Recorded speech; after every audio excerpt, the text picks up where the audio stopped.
26 নৱেম্বৰৰ কৃষক শ্ৰমিক তথা জনবিৰোধী শ্ৰমিক চৰকাৰৰ জনবিৰোধী নীতিত অসন্তুষ্ট হৈ আজি এই আন্দোলনটো প্ৰৱৰ্তন কৰিছে ভাৰতবৰ্ষৰ গোটেই দেশৰ জিলাবিলাকত। আমিও গোৱালপাৰা জিলাই কৰিছোঁ। আপোনালোকে দেখিছে চৰকাৰৰ জনবিৰোধী নীতি। তেওঁলোকে তাৰমানে কি কৰিছে, জাতিগত এটা হিন্দু মুছলমান এইটো এটা তুলিছে। লগতে তেওঁলোকে মানে আমাৰ যি মানে আঁচনিভুক্ত কৰ্মচাৰীসকল আছে, এই আঁচনিভুক্ত কৰ্মচাৰীসকলক কোনো গুৰুত্ব নিদিয়ে। এতিয়া একেই চৰকাৰ গুজৰাটৰ চৰকাৰৰ ওচৰত আন্দোলন কৰিছিল অংগনবাদীয়ে।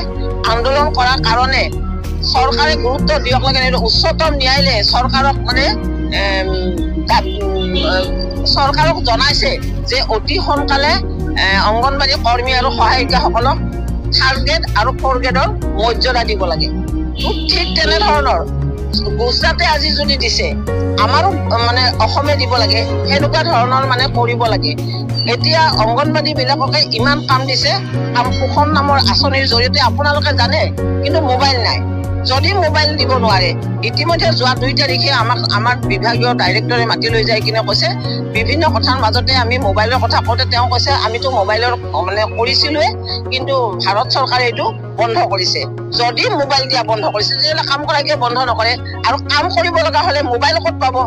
গতিকে মোবাইল যদি নাই, কাম যদি নকৰে, তেতিয়াহ'লে অফিচৰ লাঞ্ছনা বঞ্চনা কোনে খাব? এনেকুৱা ধৰণৰ নীতি, এই নীতিয়ে আমাক তাৰমানে অধীৰ মানে জলকা পানী খোৱাৰ ব্যৱস্থা কৰিছে। কষ্ট আৰু দেখিছে মূল্য বৃদ্ধিৰ কাৰণে আমাৰ অংগনবাদী এগৰাকী মাত্ৰ 6,500 টকা পায়, আৰু সহায়িকা এগৰাকীয়ে 3250 টকা পায়। এইখিনি টকাৰে মূল্য বৃদ্ধিৰ বজাৰত একো কৰিব নোৱাৰে। গতিকে চৰকাৰৰ জনবিৰোধী নীতি বিলুপ্তি হ'ব লাগে, আৰু সাধাৰণ কৃষক শ্ৰমিকৰ অলপ মানে উন্নতি হ'ব লাগে। এই সাধাৰণ শ্ৰেণীৰ মানুহে যাতে দুপত তললৈ নাযায়, ওপৰলৈ যোৱাৰ ব্যৱস্থা চৰকাৰে কৰিব লাগে। কৃষকৰ যি মুনাফা, এই মুনাফাটো আদায় দিব লাগে, আৰু বাকী শ্ৰমিকসকলক লৈ যাতে চৰকাৰে হেতালি নেখেলায়, আৰু এই আঁচনিভুক্ত কৰ্মচাৰীসকলৰ দৈনন্দিন জীৱন যাতে অলপ উন্নত মানদণ্ডৰ হয়। আপোনালোকে দেখিছে, তেওঁলোকে ভাষণতে উন্নতি কৰে। তেওঁলোকৰ যি ভাষণ, এই ভাষণত উন্নতি হৈ আছে, কিন্তু বাস্তৱত চাব লগা হলে এয়া ফকলা স্বৰূপটো আমি দেখি আছো।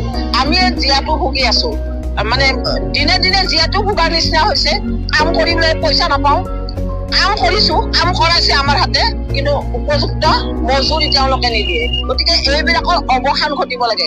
চৰকাৰে তাৰমানে আমাৰ নিচিনা মানুহবিলাকৰ মানে কি উন্নতি হৈছে তাকে চকু নিদিয়ে। তেওঁলোকে দুপে কেনেকে মংগল গ্ৰহত ঘৰ বান্ধিব পাৰে, আজি ইটো বেছি, কালি সিটো বেছি। আপোনালোকে দেখিছে লোকপ্ৰিয় গোপীনাথ বৰদলৈ বিমানবন্দৰ তেওঁলোকে বিক্ৰী কৰিলে। সিদিনাখন এই গুৱাহাটীত যে দীঘলী পুখুৰীৰ গছ কেইডাল আছিল, সেয়ালৈও মানে বেচা কিনা লৈ কিনে উৎপাত চলিছে। একাংশ সচেতন নাগৰিকে আন্দোলন যদি নকৰিলে হয়, তেতিয়াহ'লে সাধাৰণ গছ কেইডালো মানে নিষ্কৃতি নাপায়, বেচিলে হয়। যি মন যায় তাকে কৰিছে। আজি ঋণ কৰি অৰুণোদয় দিছে, ঋণ কৰি বাইদেউ কিমান আঁচনি দিছে, কোনো প্ৰয়োজন নাই। আৰু এই যে বিনামূলীয়া চাউল, অসমৰ মানুহক এলেহুৱা কৰিবৰ কাৰণে এইবিলাক কৰিছে। কোনো দৰকাৰ নাই বিনামূলীয়া চাউলৰ। উচিত সময়ত আপোনালোকে উচিত কামটো কৰক। বাইদেউ আঁচনি কিয় দিব লাগে? অমৃত বৃক্ষ যোজনা, অমৃত বৃক্ষৰ নামত কৰোৰ টকা মানে লুণ্ঠন হৈ আছে।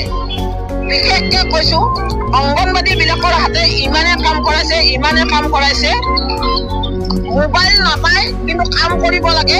এই কাৰণে শিৱসাগৰত সিদিনাখন অলপতে আমাৰ লগৰ এগৰাকীয়ে গৈ কিনে গৌৰী সাগৰত জাপ দি মৰিব খুজিছিল কামৰ তাৰণাত। গতিকে এইবিলাক বন্ধ কৰিব লাগে, এই নাটকবিলাক বন্ধ কৰিব লাগে, আৰু কাম যদি কৰিব লাগে উপযুক্ত সঁজুলি দিয়ক, আৰু যিখিনি আঁচনিভুক্ত কৰ্মচাৰীৰ জীৱনৰ মানদণ্ড যাতে অলপ উন্নত মানৰ হয়, এইটো ব্যৱস্থা চৰকাৰে কৰিব লাগে।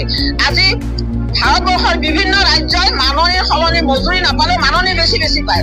যেনে কেৰালাই দিছে, হায়দৰাবাদে দিছে, পাঞ্জাবে দিছে। আমাৰ অসমে কিয় দিব নোৱাৰে? আমাৰ অসমে বাইদেউ এইবিলাক আঁচনিৰ পইচা খৰচ কৰি কিনে কাম কৰা মানুহক পইচা দিব নোৱাৰে। গতিকে এই নীতি বন্ধ কৰিব লাগে, আৰু এই নীতি প্ৰৱৰ্তন ৰাজ্যত যদি হৈ থাকে, তেতিয়াহ'লে আন্দোলন হাৰাশাৰী হৈ থাকিব।